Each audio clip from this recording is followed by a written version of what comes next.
Up next is Michael Winslow, who played Cadet Larvell Jones. Winslow co-starred in two Cheech and Chong movies before he was cast in a police academy, and the actor reprised the role in each of the subsequent sequels and in the TV series.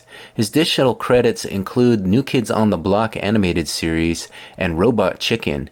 In 2021, Winslow auditioned for season 16 of America's Got Talent, showcasing his ability to make sound effects with his voice while telling a story about Hollywood Boulevard's noise. He made it to the semifinals.